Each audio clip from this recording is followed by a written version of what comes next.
Hello friends, welcome to the live, and we are excellently presented here with the excellent connections. I am connected to you. So friends, this is Hemanshu, a BTech engineering student in chemical branch and at the Petroleum Panjajin Jayal Energy Universities.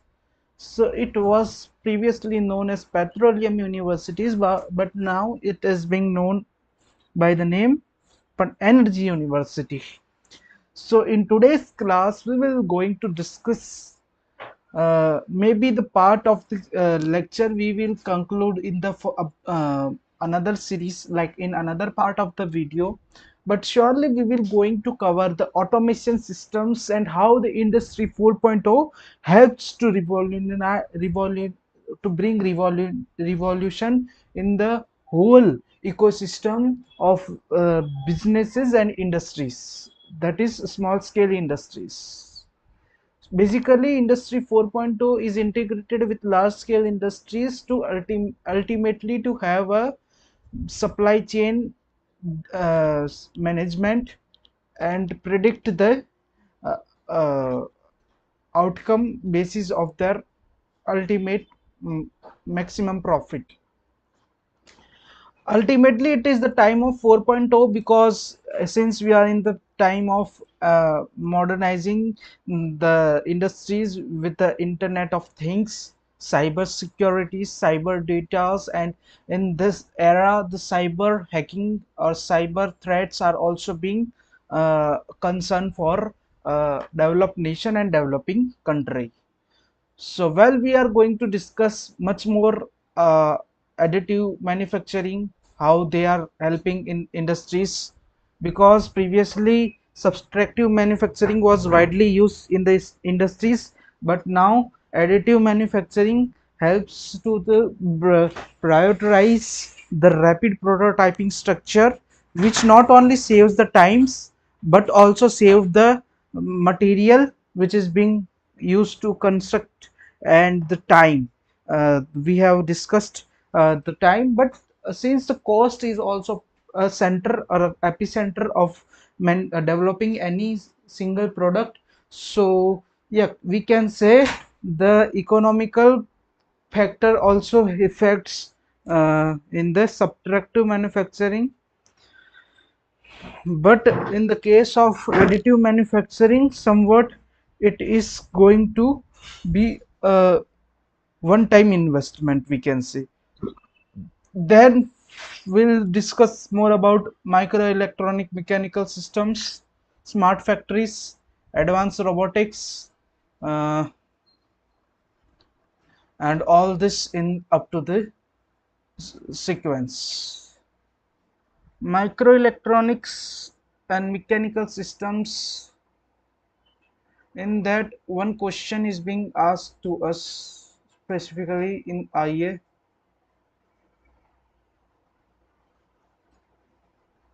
That is, what is bulk micro machining?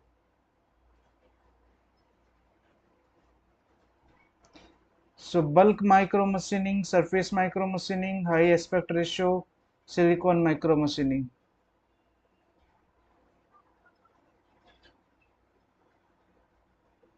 Bulk micro machining in this technique involves the selection of the removal of selective substrate materials in order to realize miniature mechanical components. Bulk micromachining technique in MEMS is a chemical wet etching which involves the immersion of substrate into a solution of reactive chemicals that will etch exposed regions of the substrate at very high rates. And isotropic agents, reactive ion etching, all these are a part of bulk micromachining. It was important question, so I thought that I have to firstly go with the topic. Since we are going with the manufacturing system, so in industries there are three types of four types of manufacturing. First is casting, then rolling, forging, and machining. So while producing many products, there are the following unit processes or basic operations which we have to perform. Suppose we have to make what we can say a complicated structure or a complicated replicated item with a precision, then we will use the casting. We'll pour the hot molten lava or the hot molten aluminum or any metal into the predefined structure that will ultimately settle down according to the structure impression which we have already created using our uh, priorly structure, like initial structure what we were needed. And then comes rolling means the material which have high ductility, which can be drawn into thin wires. So rolling includes manufacturing of thin metal sheets, which are very important in industries also to manufacture various products. So here two majorly two heavy rolls are being allowed to force the material to draw into a thin sheet. Then comes forging. Forging means hammering it continuously, whether it is hot or cold. Like we can say the ironsmith or like goldsmith used to produce the following ornaments. Then comes machining. Machining is the subtractive manufacturing, as you can see in this image. So machining is also removal of material from the following uh, material required. Then if we discuss more about automation, so automation derives from the industries. Basically what happened previously, there was in first revolution which occurred, we called it as a first revolution. So first revolution is nothing but it was revolution related to the mechanizations and steams and water power, where the steam engines were introduced and power were generated from the steam, like using coal. Water is being converted to steam and then the power is being utilized. So from there comes the first revolution of industries, where we call it as a industry 1.0. Then comes second revolution, where mass production and electricity we have observed at a large scale. The production was occurring at a large scale, and the electricity is also required for the same production. So electricity was also being implicated to have the mass produce items. And then after coming to the after having second revolution, we comes to the third revolution, in which there was revolution related to the electronics, like robotics were introduced, electronics introduced, automations were introduced. In short, human force was uh, allowed to have less efforts, and the robots and automation systems were introduced, which not only helps the human to less their workload, but also automations promises a perfect, uh, well defined product mixture or a required product. Whereas IT systems also not only help to predict the future possibilities, but also it can handle the data with a very precision and very accurately and timely. We can have the following raw materials. And then after the industries were connected to each other in the industry 4.0, where all the things are being uploaded to the cloud or the internet system, where cyber physical system was introduced and the industries are being connected to each other, where certain discrepancies can be noted to the at the headquarter. So there is flexible automation and programmable automations. Three types of automations is being defined. Fixed is only automation where the following fixed work we have decided, or we have given the task to a particular machine which will be executed by a particular system or the machine. The flexible automation gives the flexibility or the freedom to have automation, means the automatic power they have, but the flexible automation gives the power to have own capabilities of deciding the functions and doing two tasks or more than one task at a time, which we call that as flexible automation. Programmable is the custom automation which we can decide on our own what we have to get it from our system. So basically, when we come automated manufacturing system, automated systems required three types, as you can see in this graph, where we can observe that there are different various pros and cons of the following systems. If we start from fixed automation, then fixed automations have high initial investment. Yeah, of course it will require high initial investment. Then it will also require high production rates, inflexible and inflexibility of equipment. Yeah, the pros is we can have the high production rate at a time. Suppose we want to manufacture a certain product in the huge amount, then fixed automation is going to help a lot. Whereas inflexibility is not at all, like we cannot have the product or one or more product at a time, cause it's a fixed, only one product will be derived.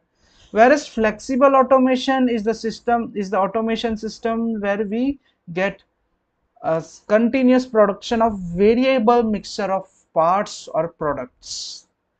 Variable is the one or more product we are defining.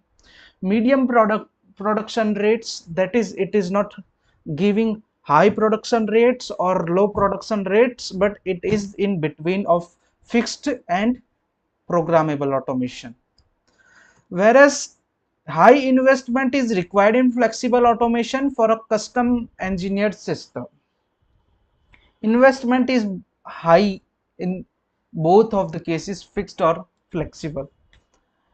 Whereas flexibility to deal with the product design variations, like flexibility will increase, and though productivity will also increase. And when we comes to the programmable automation, it is type of automation which have lower production rates than fixed automation, which have ultimately very low production rate than the fixed automation. It is, of course, flexibility to deal with variations. Yeah, it will deal with huge variations. More than the flexible automation, it will have the capacity to deal with the huge capacity of variations. High suitability for batch production. And if we are going for batch systems, suppose in chemical industries there are two type of systems, one is batch and another is continuous.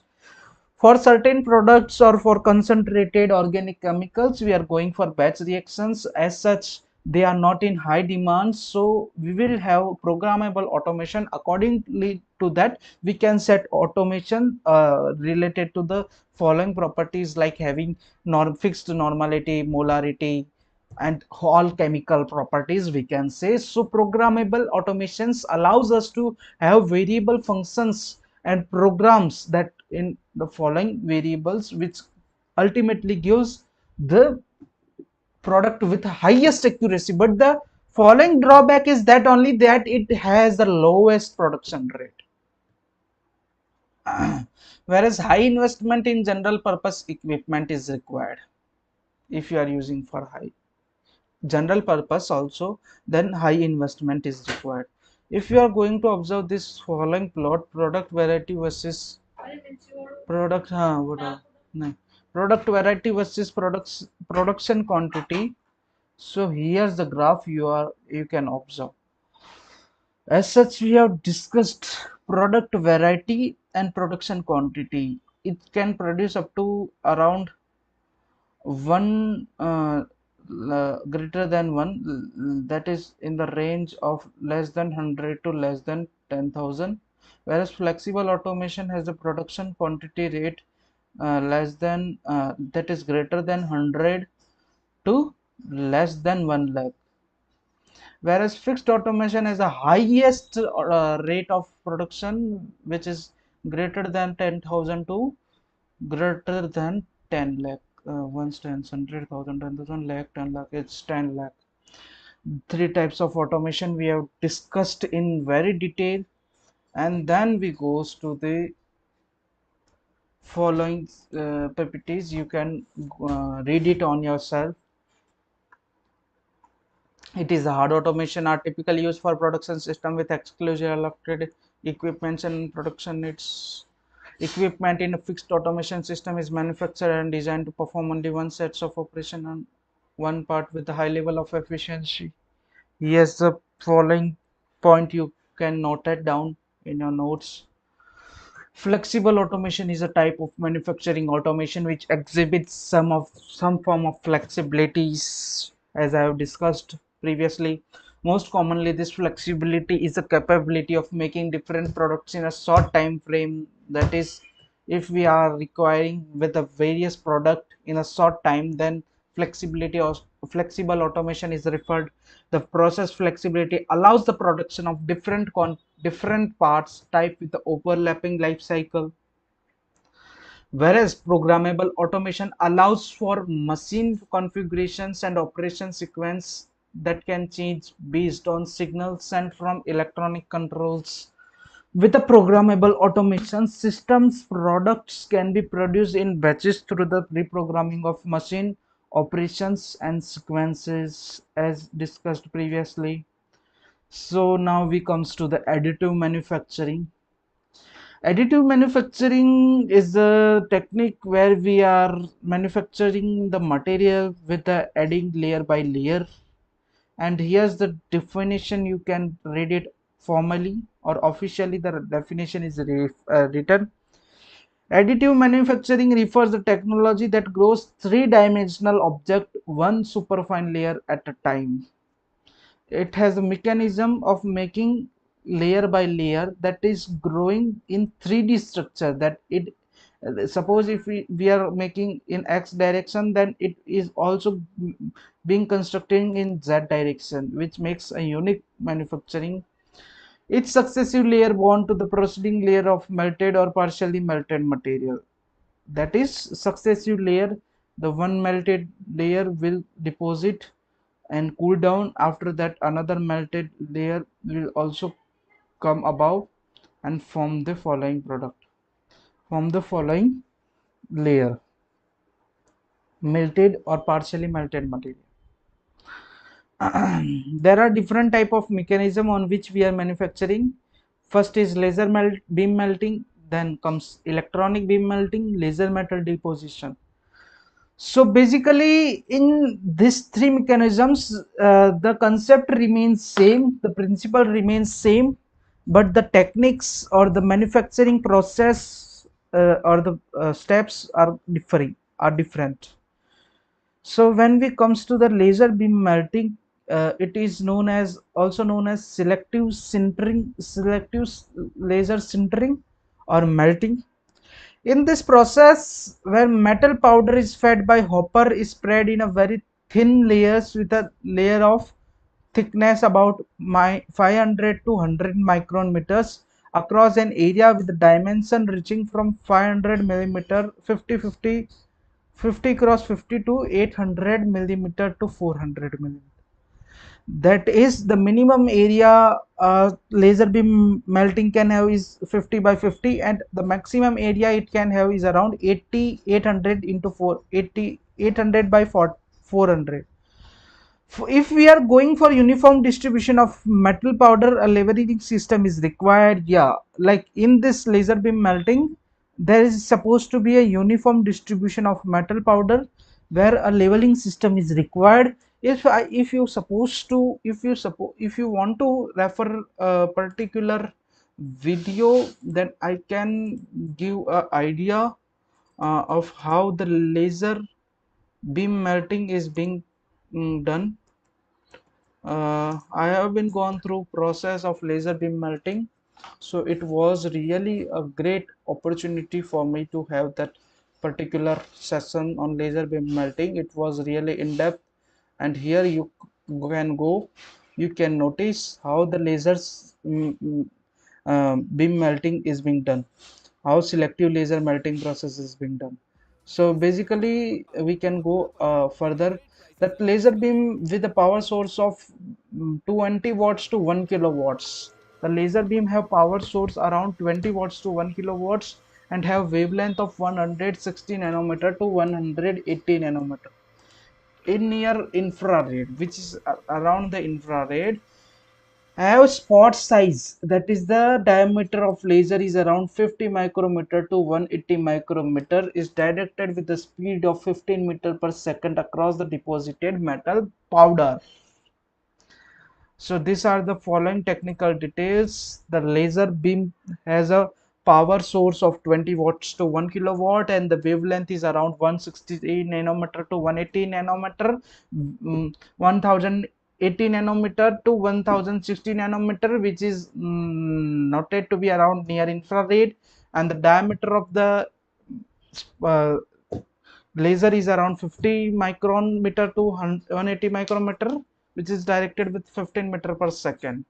So yeah, when we are discussing about the selective laser sintering or the laser beam melting, here's the video, you can clearly see how the high laser beam is being melting this metal powder, and how this uh, above mechanism is helping them to level up the feed which is being fed by the hopper. So here comes to our main topic. When we talk more about LBM, then energy supplied by laser to powder layer causes the metal powder to melt and form a melt pool. As such, we have seen in the video that laser is making the powder to melt, and that melt pool is being formed, which will fuse with already solidified layer during the solidification. Build plate is lowered after solidifications. Certain some amount of the build some amount of layer, the amount of layer which is being added to the plate will be going down with the build plate, and after solidifications occur, then again another layer of powder is applied, which is then being melted and then solidified. This process is repeated until the production of the component is completed. So this entire process is carried out in a closed chamber with filled inert gases. For protecting the molten metals, the nitrogen argon is supplied inside the chamber. Cause the main scientific reason to have the inert gas in system is because the metal powder which is being melted at such a high temperature.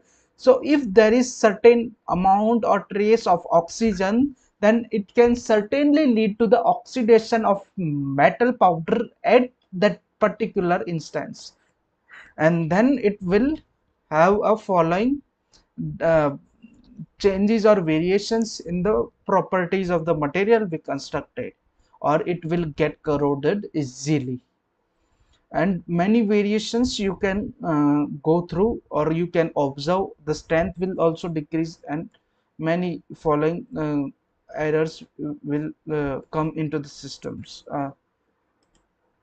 And now it comes it when now it's the time to see about EBM, that is electron beam melting. In this process, the metal powder is fed by hopper in is spread in very thin layers by means of rake with layer thickness about 50 to 200 micrometers, where the electron beam is used as heat source for melting evenly distributed metallic powder. Here, electronic beam is generated by means of an electron gun focused by electronic lenses, accelerated by applying 60 kilowatts, and is directed by magnetic scan coil in the XY plane on the build plate to reach the desired location.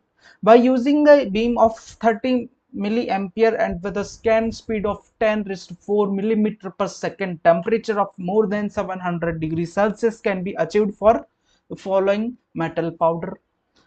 Once the solidification of the molten metal is done, the build plate is lowered similar to LBM. Again, a new layer of metal powder is spreaded and the electron beam scanning is done. Once the solidification is completed, then the entire process is repeated again until the production of entire component is completed. During this entire process, vacuum of the order lower than 10 raised to minus 2 Pascal is used. By pumping helium, system pressure is increased to 1 Pascal. The vacuum which was previously created to 10 raised to minus 2 Pascal, it is being normalized to 1 Pascal by pumping helium. The same concepts come here. Why we are introducing helium as a inert atmosphere, we are providing the same discussed previously is the same concept we are applying here.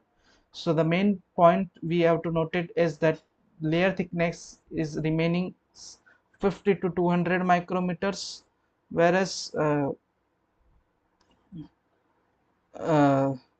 metallic laser electron beam have the power source of electron beam has the power accelerated by applying 60 kilowatts, in which we are using magnetic scan coil. Beam current is around 30 ampere and the speed is scan speed is around 10 raised to 4 millimeter per second. Temperature is around 700 degrees Celsius.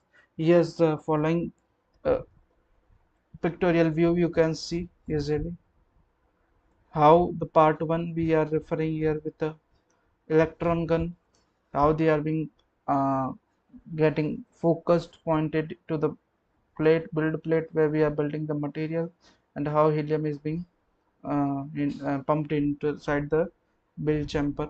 We'll discuss more in the further about LMD, that is laser metal decomposition. LMD is nothing but it is the decomposition or the deposition. So let's keep it up to here. We will surely discuss more about the following topics in the